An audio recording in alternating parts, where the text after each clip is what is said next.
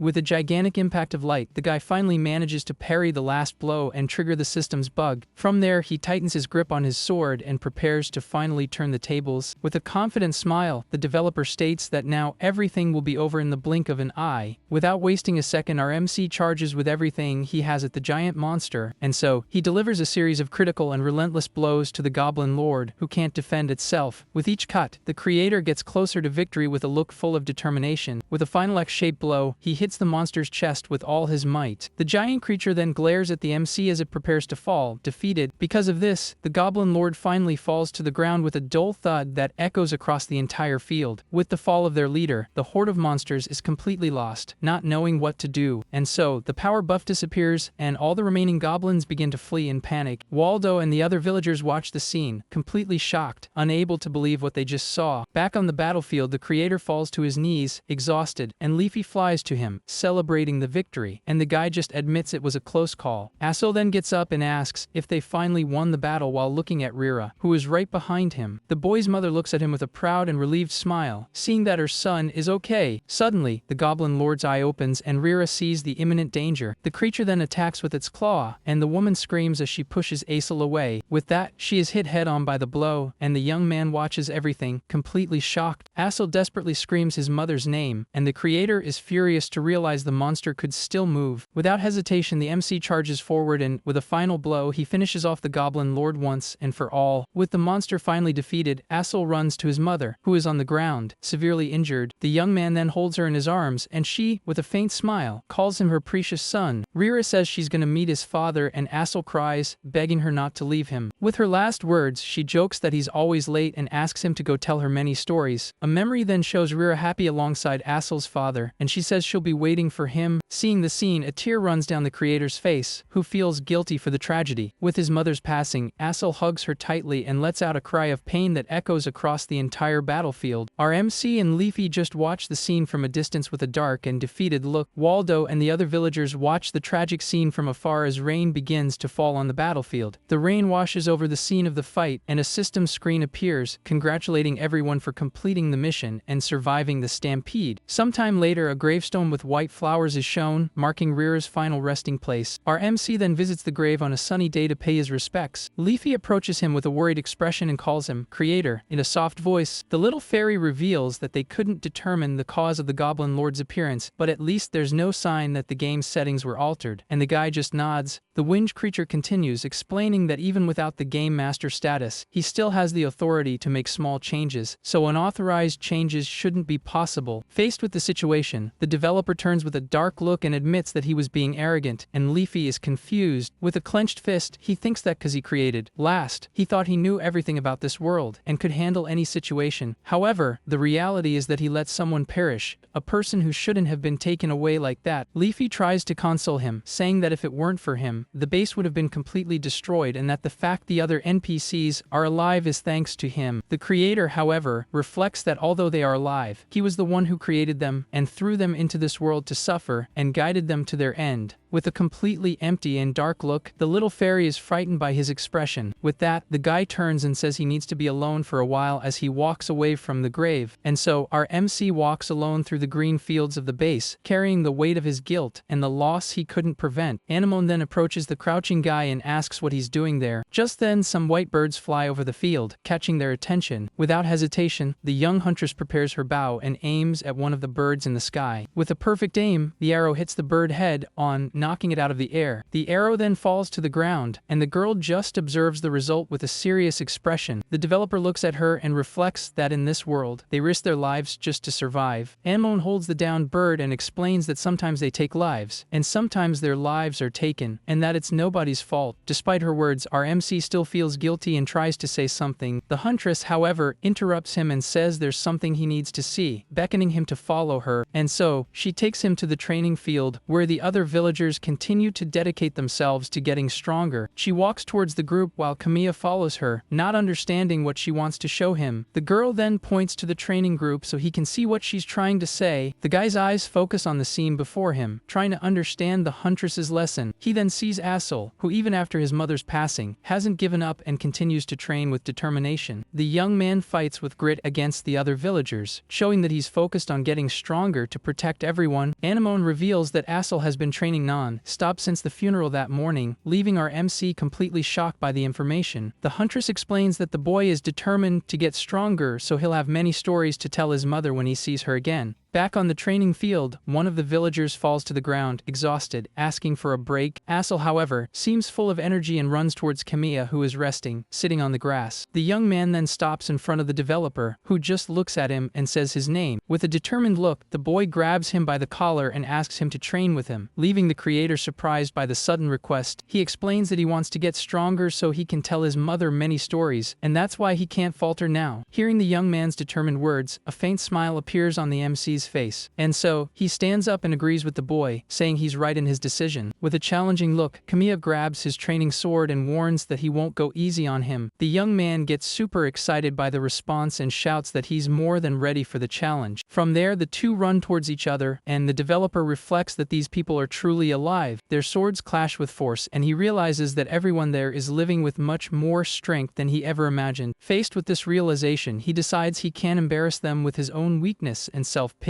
With a renewed and determined look, the guy vows that he will show everyone a way of life he can be proud of. Meanwhile, in another part of the forest, two mysterious figures walk along a long, dense path. One of them then asks where they are exactly. As it seems they are completely lost, the larger man then finds an arrow on the ground, and upon picking it up, he wonders if it belongs to his master. Analyzing the object, he realizes the arrow was created with a magic stone, and that it has traces of mana, leaving his companion completely surprised by the discovery. With that, the man clenches his fists lips tightly and says they might have finally found a clue to what they're looking for, and so the two follow the trail and spot our MC's base in the distance, heading towards it. Back at the base, the creator places a plate of food on the table, preparing for a meal. Meanwhile, Anemone observes a large quantity of freshly baked bread, indicating that food production at the base is going very well. Our MC then observes life in the village with his arms crossed, assuming his role as the leader and protector of that place. Just then Liffy appears, flying, and calls him Great Creator, and the guy just greets her, saying she finally arrived. The little fairy, however, points to the main gate, where the villagers seem to be worried about something. There, they find the two men from before, and one of them introduces himself as Dorn, a dwarven craftsman, and asks who the chief of this village is. His companion, however, scolds him and asks him to have a little more manners with the residents. The young man is then introduced as Jinger, another dwarven craftsman who seems quite embarrassed by his master's attitude. Faced with the situation, our MC steps forward and introduces himself as the one in charge of this place, ready to deal with the newcomers. Dorn then stares at the guy with a serious and analytical look, ready to find out more about this mysterious place. Our MC then gets straight to the point and asks if they have mana stones around, leaving Ginger completely startled by the direct question. Ginger explains that they are traveling dwarves in search of rare materials, and that they heard they might find mana stones in this location, which is why they were hoping to see them. The creator then realizes they were about to have dinner and invites them to continue the conversation over a meal so they can discuss the matter more calmly. Ginger is extremely happy with the invitation and thanks him several times, while Dorn just smiles, satisfied with the village's hospitality. And so, everyone gathers at a long table to enjoy dinner together, showing the unity and tranquility of that small village. While eating, Ginger thanks them once again for the food, and the MC just observes the two new visitors carefully. With a somber look, he reflects on the two dwarven craftsmen and realizes they are NPCs himself created for his game. He knows that if he can recruit them, he can upgrade his defenses and develop magic weapons and tools that he couldn't create alone. And so, the guy speaks to the dwarves again and asks about their interest in the mana stone, and Dorn confirms immediately. Ginger's excitement is so great that he can barely stay still in his chair while waiting for the creator's answer. Ginger then reveals the true reason for their journey and explains that they are traveling in search of a legendary material known as the Philosopher's Stone. The MC repeats the name of the artifact with a thoughtful look. As the creator of the game, he knows exactly what it is. The Philosopher's Stone is a legendary item that supposedly exists in this world, and there are rumors that some of the most powerful weapons still in circulation were forged with it. Ginger concludes by saying that even among the long-lived dwarves, no one has ever actually seen the item, and as craftsmen, finding this rare material is the greatest goal of their lives. Dorn continues the conversation and reveals that he knows mana is involved in the refining process of the Philosopher's Stone. Our MC, however, knows that the Philosopher's Stone is actually a reward from a high-level raid mission. He reflects that the item can only be accessed by him, and that it's not just about mana, but about the relationship between power and the magic stone. The creator then asks what they want with the stone, and Ginger explains that since it's a rare ore, they just want to use it as a reference for their search. Faced with the request, the guy agrees, saying that shouldn't be a problem, and Ginger gets super excited by the answer. In return, he asks the dwarves to forge some weapons for the village, as they are attacked by monsters almost every night and need high-quality equipment to protect themselves. Dorn accepts the deal immediately, and Ginger celebrates, saying that's a small price to pay. With the deal sealed, our MC says he will show them the mana stone as soon as they finish eating. From there, everyone continues the meal in an atmosphere of tranquility and camaraderie. With a calculating look and Leafy by his side, the creator begins to think of a way to convince the two to join him permanently. A moment later, they head to the small house where the magic stone is kept. Upon entering, Dorn and Ginger are completely amazed by the large, glowing blue crystal while Kamiya watches them from the doorway. However, the admiration turns to disappointment, and Dorn asks how they could serve something so horrible. While Ginger realizes this isn't what they were looking for, the dwarf then reveals he's already figured it out and explains that this mana stone is more of a gate or a channel for mana, and therefore, it's fundamentally different from the material they're seeking. The MC then asks if this wasn't what they were looking for, while thinking that, as expected, Dorn's perception is spot on, as the mana stone is just an interface for the player and not a raw material. Dorn thanks him for showing them the stone but says it doesn't seem to be a clue to the Philosopher's Stone, and with that, he announces they will leave the next morning, leaving Ginger completely shocked. Our MC then invites them to stay a bit longer and reveals that the village has an unused workshop and that they can generate materials materials with the mana stone, promising an excellent production environment for the two. Dorn, however, apologizes and refuses the guy's offer quite directly. With that, the creator understands their decision but asks that they at least fulfill their part of the deal